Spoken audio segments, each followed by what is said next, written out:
the things we do for turkey hunting, I think of all of the different hunting that I've ever done in my life, it's gotten to a point where turkeys is it for me. And I think it's because of the fellowship with people that I love to be around and love to hunt with, and there's always something to learn, and I'm on the move. I was recently diagnosed with Crohn's disease, and it's been a real difficult to navigate thing. Not that I'm going to focus on it, but I think learning how to manage, that's what I do for a living. I help people with chronic illness, and learning how to manage a new diagnosis at a later age is not the easiest thing in the world to do. But I'm very grateful that I have understanding friends, because Crohn's disease is a disease of the gut, and it's one of those diseases that when you need a bathroom, you better find it. And if you don't, then you're just going to embarrass yourself and offend your friends. And boy, can I do some offending. I'm very grateful that I have a good team around me that's helped me, and I'm not going to let that stop me from doing something I love to do. So anybody who's ever had any kind of chronic illness, Crohn's disease or something like that, live your life, man. Live your life.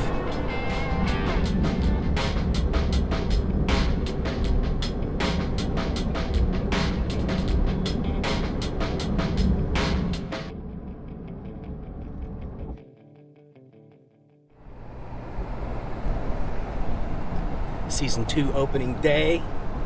Greg and I are heading out to one of our favorite places in the world to hunt together.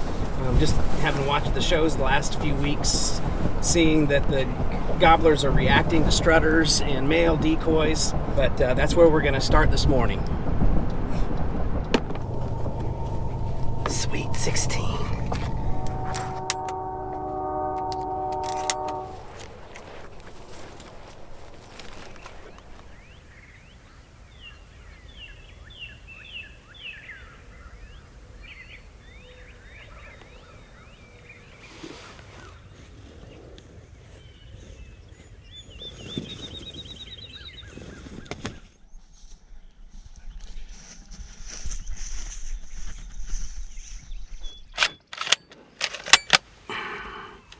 Safety's on, we're ready. A little bit of a strange morning so far.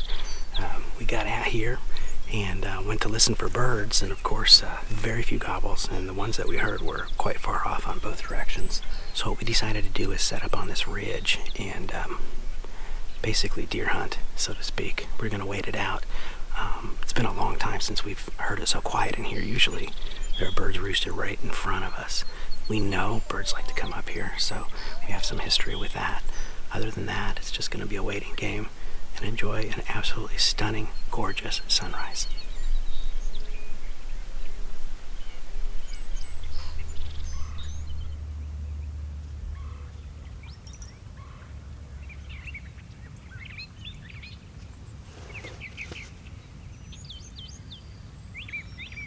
Sweet, maybe a big old tom will follow her.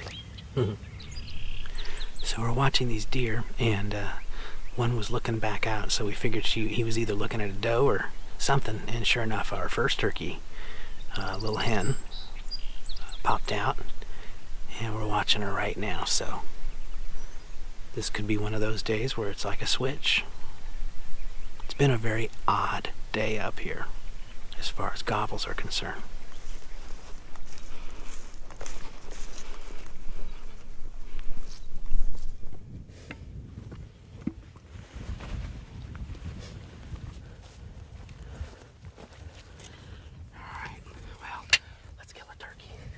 So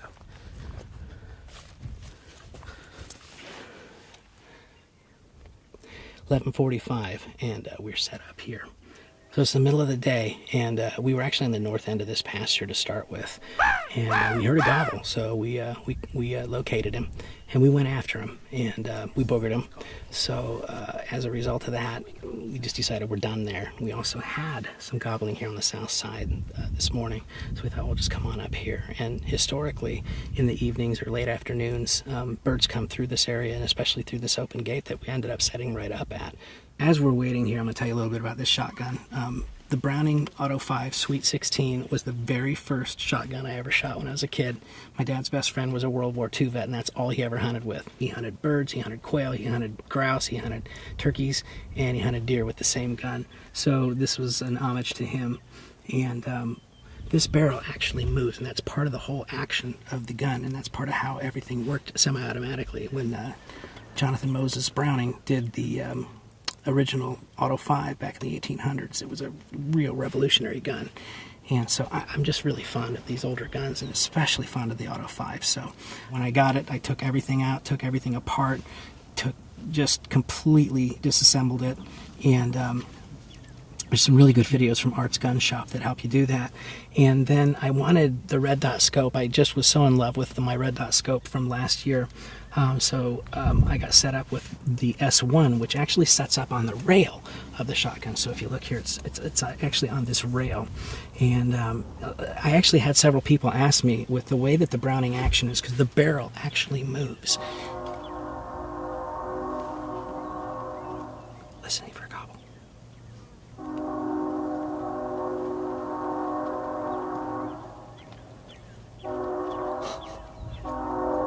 Okay, no gobbles. And then the thing that I really like about this is actually not a Belgian barrel, and that comes with the Browning. The old ones, they have the Belgian barrels, but shooting TSS, you need to have something that's going to handle TSS. And so the Moroku barrels that they made in Japan during the 80s are the ones. So I found the Moroku barrel, I got it through Arts, and then added the Trulock choke at the end here, and it's a turkey choke. And I'll tell you what, this patterned every bit as good as any 12 gauge I've ever shot.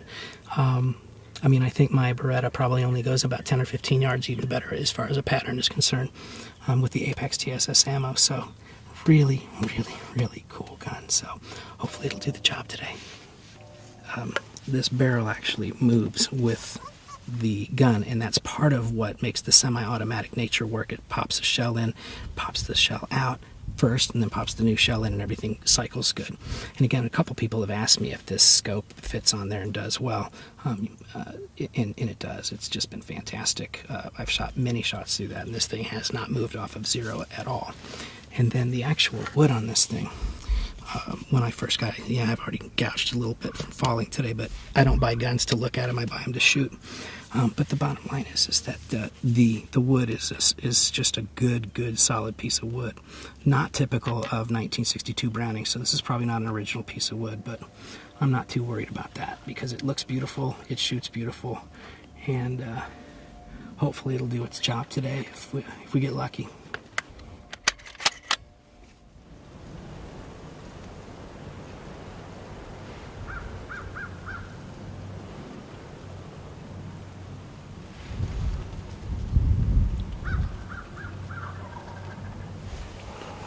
So Greg and I were talking earlier about how sometimes we leave too early, and we were talking literally just about getting out of here, like to go get something to eat.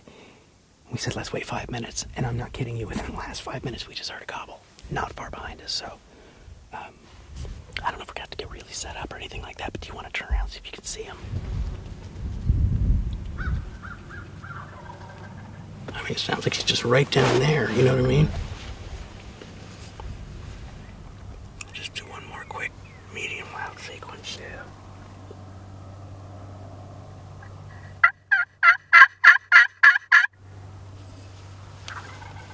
Okay, you like that? I'm gonna shut up for a minute. Can't be more than 200 yards. Probably closer than that. Where'd it come? There we go. There's a redhead right there. He's just on the edge of the pasture. See where these big limbs come off the oak? Yeah. He's just behind that on the edge of the pasture. Is he making any moves over here? He's facing this way. His head's real red. He's strutting right now. Sweet. You have to take the camera off the tripod. Okay, here, let me... I'm not gonna call right now. I wanna see if... He's coming. Mm-hmm. I gotta find a way to film him. Okay.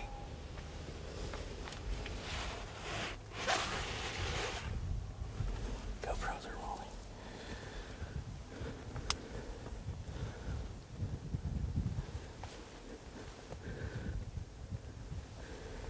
Just let him come up. I am.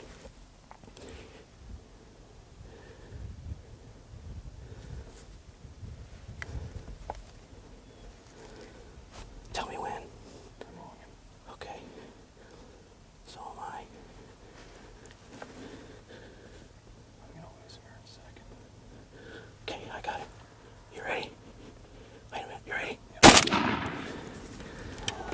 Oh my gosh. Oh my gosh. You know, my Sweet 16, this is the gun that I've been so excited about to get a bird with. I have been so sick these last 3 months. And I was so afraid I was going to not be able to do things that I love to do. And this is my favorite thing in the world to do.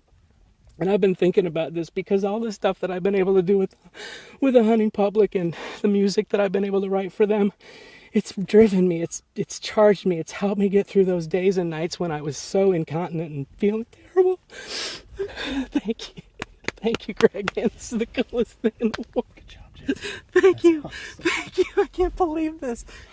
To be able to be here in Iowa, screw up, learn from that lesson, reset, and be patient, man. That was the game today. That was the game. It was being patient. I know. I can't believe it. Oh, gosh. This is so cool. Let's go take a peek. Probably about 32 yards for this turkey. Oh, wow. Little tungsten. Oh, clobbered him. I'm stunned. I'm stunned. I mean, I literally didn't know if I was going to make it out here. My wife and I talked about it, and I just said, you know, I don't want to be a Crohn's cripple, and I don't mean that in a mean way. Some people just have a harder time dealing with chronic disease, and I've been dealing with it for a long time. I was born with a pretty nasty birth defect called spina bifida, so I've dealt with bowel issues my whole life. But to be able to have to deal with what I'm dealing with, and to be able to be out here and have the assets available to me to be out here. Heck, I had 2 extra Depends just in case I lost it today. They kept me warm this morning. This is my Iowa bird for 2018. We're still at 100% here on this farm. Oh my gosh, look at that rope on him. Everybody's saying, why is this guy's crying? The turkey's the one that's dead. I know. Well, hey, here's another little tidbit of advice Greg and I have continued to learn over time. We were thinking, let's go eat. All right, well, and then we'll come right back. And Greg said, 5 more minutes. And within those 5 minutes, this turkey gave us his first gobble right behind us. He couldn't have been more than 150, 200 yards away. It's official. Tagged out in Iowa, baby. This is where I hit him. And you can see the deeks right out here. So really, I mean, he would have kept coming. And I'm sorry, man, if I got a chance to shoot a turkey, it's just gonna happen. I like how the blind worked up against that tree. And this surround view blind, I mean, you know, what else can be said? This is extra weight I don't mind carrying out of the woods or the pasture or whatever. Oh. I'll leave you with one little message. If you got something that's bringing you down, find somebody that's gonna bring you up and stay up. It's worth it. Oh man. You got it all? I think we do. So the doc told me that all the blood I lost this week, I would be tired. Dr. Fisher, I'm tired. But very good, happy tired. That's the one that was getting me. That's the choker right there. Yeah. That'll make you pass out. Okay, I'll be back.